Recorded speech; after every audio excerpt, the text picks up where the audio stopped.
Hi Miriam, welcome, thank you again, as always, for uploading your pictures. Looking great, looking really, really good. This one jumped out at me. Gorgeous. Excellent, excellent. Okay, so let's just jump in. Okay, so you could say this is boring, but you've done this exceptionally well, and you have demonstrated depth of field perfectly, beautifully. Excellent. Excellent. And I must say, I do really appreciate this order that this didn't just happen. I understand you thought carefully about this, and I'm assuming you thought carefully about this. It's excellent. Like graphically, it's a very powerful image. I had just a couple of days ago, I had to, in fact, I can even show you. I think it's right in front of me, actually. 1 second. I'll pause this. So that took a little while. I've been gone for ages, but I found those pictures, and I just got commissioned to take some pictures for a company making books. And they didn't actually ask me to take this picture, but I just thought I'd take a picture of them all together, and it was just basically aligning things, but in a very similar way. Like it's actually a very difficult thing when you take a still life and you have to take the pictures yourself for a commercial thing. Then you realise that it's easier in event photography, but because you've got something working for whatever, there's still a lot to do. But here now you could lay them out in any way you want. You've got everything in your control. So one of the nice ways of doing something is like this, which is very symmetrical. Each place has its own part. These actually link together. It's very nice. This will be nice in Lightroom. Maybe we'll take this one into Lightroom.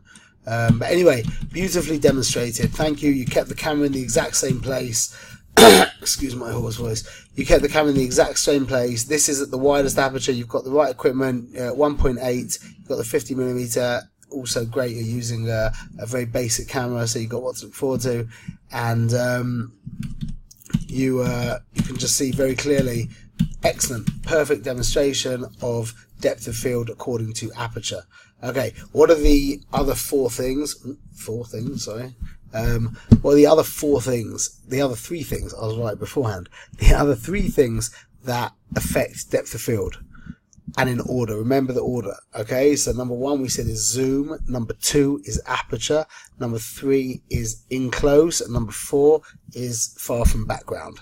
Okay, so zoom in all the way, the highest focal length, the highest number focal length, the widest aperture, the lowest number. Get in as close to your subject as you can, and have your subject stand far from the background. And remember as well, I'm not going to go through it now, but all the answers that we asked, all the questions that are answered up according to the order. Okay, keep that in mind. Okay, let's have a look. Head. So, although this is a very nice, tender picture, I'll tell you there is one thing everything's beautiful. Really, the skin is soft and I'm sure you've done something on Lightroom. If not, she has exceptionally soft skin for a little baby. I think you did something on Lightroom, but I'm not absolutely sure. Anyway, the quality of the skin is beautiful, the hair is beautiful, the beautiful soft background. The one issue, which is what we learned in the beginning, remember what's the most important and least important part of the picture is the subject, is her eyes are to the corners. Okay? I don't know if there's ever an exception to that rule where eyes cannot go to the corner of the eye sockets. Okay? Maybe there is some kind of funky fashion shoot where she looks up, I don't know, but in portrait photography, in all my experience, I've never seen a picture where moving the eyes to the corner made a good improvement, made a good difference. It usually makes a bad difference. And the idea of looking off camera, so that's something I do all the time. Really, that's an amazing idea. If you're the camera, you're taking a picture from my camera right now, so all I'll say to my subject is just look at the tree over there, and they'll be looking in that direction. And now when you take the picture, if you look at me, you'll see that I look like somebody talking to a different lens. So it gives you that feeling of like fly on the wall kind of thing, which really adds a lot to the image. Anyway, so all the graphical elements are beautiful, but that awkwardness with the eyes, also she's a little bit awkward with the chin, that takes away a bit. in regards to a headshot, I was really talking about a head straight on, and there are things that we can't really learn so much from here because it's turned so much. But when the face is straight on, that was the idea, is to crop in close without, when there aren't any energies, and just seeing what's the energy of the face. And you'll see the energy of the face, the tension of the face, is we enter in at the eyes and our eye moves downwards. Okay, let's just keep looking. This is now quarter. Again, this is a gorgeous picture. I'm positive that you've used Lightroom here. There's no question, for sure. You've used Lightroom, and you've used it very well, and that should be something that you should be proud of. Pat on the back. The green, so I can see now that you've added green, a green tint, and you've also gone over the bow with the green as well. So that's, I'm not a regular eye person would notice that, but you've really brought the green. I think that's a great idea. That's obviously what happened here as well now. But you've really, the distinction between subject and background is awesome.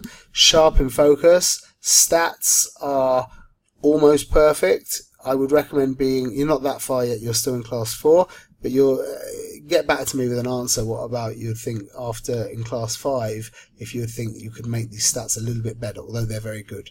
Okay. Is it a quarter? This is a quarter image. I would like you to have left a little bit more room here so that we've got room for our eye to move over that way when we gaze. And, but that is a quarter shot. So this is really kind of halfway between half and a quarter. The point is, the reason why it's not really considered either is because you're looking down, and it changes the whole concept of the portrait when you're looking down. So it would really work if you got to the level of the child. But again, a really good shot. This is excellent.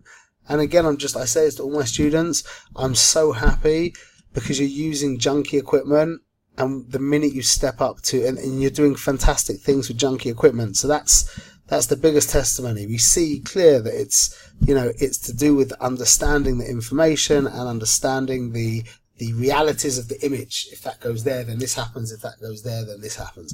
And that's just how it is. So, kol hakavod to you. Next is barrel distortion, and that is barrel distortion. Excellent. In close, zoomed out as wide as you can go. Could be that you could have zoomed out a little bit wider. But that's exactly what you get with barrel distortion. To show you a quick example, you know what, I think we'll spend more time on your pictures than my pictures. Okay, and this is excellent. Excellent. This is the beginning of your photo shoot. Let's just have a look.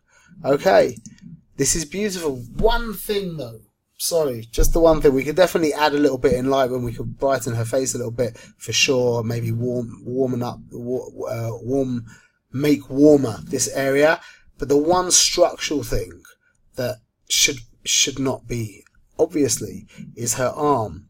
Now, it irritates. It doesn't destroy. Why? Why isn't that like our eye scratching along the edge of the canvas, and we're like, oh no, my poor eye by the end of it. Why is it not so bad? Is because really our eye is following this line, not the arm. Remember, this is the line of the arm. This is also a line in itself. There's another line here, but this is also a separate line. So the reason why it doesn't feel so bad is that there's a line that actually guides us. So in fact, all our eye just does is just a little scrape, a slight graze. So it's not such a big deal. However, it would definitely add if we had more room at the bottom where we could see her arm completely. But excellent sensitivity to the tensions in the image, to the weight of the gaze that's coming from her. This is all stuff that's, like a taste that, like a master chef. They taste, and then they're like, there's this missing, So this is excellent. The fact that you can feel where to place the subject and have nice energies and have it all working out is you've been blessed with something very nice, something very positive. Excellent. Okay, onward. So this is not as strong as this. Okay, profiles of babies. Not that you can't do it, but it's generally, I find that there's never anything to gain from a profile of a baby. It's hard enough to get them to look at you, but that's really with babies, we want them to look at us. There's no, like, with a baby, there's just such innocence, that even the idea of looking off to the side is like, what's they thinking anyway? It's just a baby, you know. So not that I know what's going on inside a baby's head, but it seems to me that whenever a child's not looking at camera, even though for an adult that could be kind of cool, with a baby that's not the case. Or with a very young toddler, generally. Okay, I'm not so into the composition here. Background's a little bit distracting. You've nailed it with the focus. We could fix these stats a little bit, I think. It depends if she's moving or not, but we'll talk about that in the next class. But it's still nice. I appreciate that you've kept you've been conservative on the space that you've left. You've cropped in close. That's great.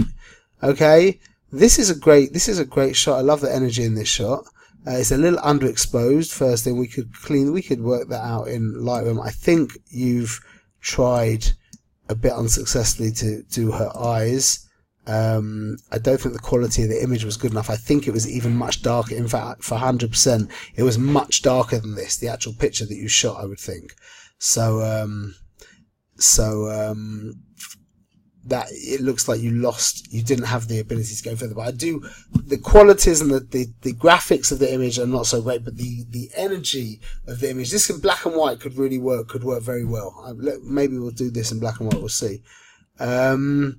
Okay, so now this is important, that this picture feels a little bit crammed, even though you've done a very nice photo, you've done a nice Lightroom job on it, and you grabbed the focus really well. That's very good, and I can see you've cleaned up some of the hairs as well. Excellent, nice one. Just like it will be difficult to get stuff past me, but this could be gotten past clients. This could be cleaned up. Well, maybe we'll take that one in to show you how to do that. Actually, we'll do that because I think you'll appreciate that. And then here's a little overexposed. Slow down your ISO, and that means lower your ISO, and that means slow down your shutter speed. And then you'll get to it's just a drop overexposed. It could be that you edited that, but for me personally, it could be some parents might like this. I'm not into this so much. I do appreciate that you're editing. It's really good. It's excellent that you're really going all out in Lightroom. I appreciate that. Let's take this picture into Photoshop. Okay, just remember as well with these critiques that the goal is to critique you. And although it tastes much sweeter when it's just like, wow, it's really, what we really want is constructive criticism. So I'm really trying to help you. I'm giving this criticism. I never meet you or see you or anything. So just to make sure that everyone's still smiling when they come off of here, because you're doing excellently anyway. Okay, what I would do here is I'm going to create another layer. So I'll just drag this into here, sorry. Okay, now I'm going to take this layer and I am going to do a Gaussian blur on the entire layer. Okay, now there's going to be a lot of stuff that you don't understand unless you know Photoshop already, but otherwise just hold out for the Photoshop tutorial, click OK there. So now I've got a layer on top that is blurry. Now I'm going to add a layer mask. Okay, this is semi-advanced what's it called? Semi-advanced Photoshop. I'm going to change the background of my. One second. I just changed the background of the layer mask to be black, which means you can't see anything. Now I'm going to paint with a white pen. Okay, I know it sounds a little bit overwhelming, but it's really not. Once you understand it, you'll see. But now, as I paint with a white pen, I've put my flow at 41. Okay, which means it's going to be soft. It's going to build up to the effect. I'm just going to zoom in here, and let me just undo what I just did, because you can see already. Now, all I need to do is I'm going to be painting white. I'm going to make this a little smaller, and I'm now painting white. I don't need it such a low opacity. I can do a little bit more. I'm now just painting white on my layer mask. If you see there, those little dots of white, that's all I'm doing. Now, what's that doing is allowing the, I'm not going to do this like super perfectly at all, because you can work that yourself. I will show you a little bit around here though. Okay, Let's just go down here. Do you see the difference that we're making here and how easy this is? And just do it in one spot over here like this. All of that hair's gone. Let's zoom out a little bit. Okay, that's fine.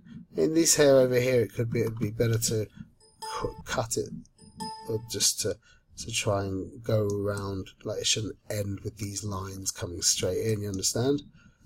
These like this, whatever. I don't want to get too, you can spend a while doing this if you want to get it absolutely perfect, but you could definitely, by edging off those hairs, now that's going to appear a lot better. Okay, it still needs some more work. And then what I wanted to show you, to do things over here. So now this is a little bit more involved, but sometimes it's worth it. Let's see if we can get away with this. First things first is see if you can get away with it. I'm not sure if we did. No, I don't think we did. So let me go back. Well, the way to actually go back really, technically, is if I just paint black back over that area, and then it allows it to come through again. So I would now try my healing mask. I'm just going to take this one off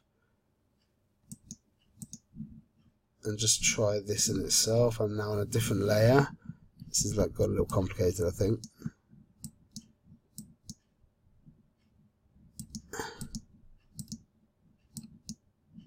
Okay, so I'm using my healing brush, and it seems to be working fine. Let's put this back over. Yep, that's fine.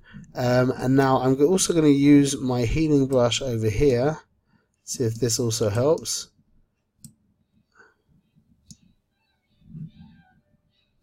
I'm thinking to show you this a little beyond the scope, but I'm going to show you what I would do anyway if I was dealing with this picture myself. If you understand, you understand. If not, then next time I'm going to now flatten the image.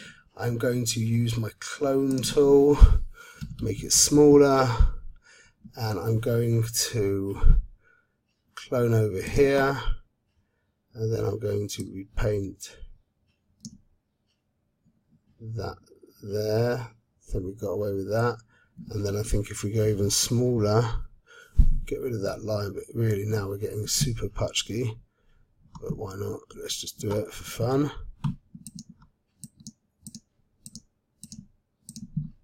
There we go. Okay, so let's just have a look where we went from that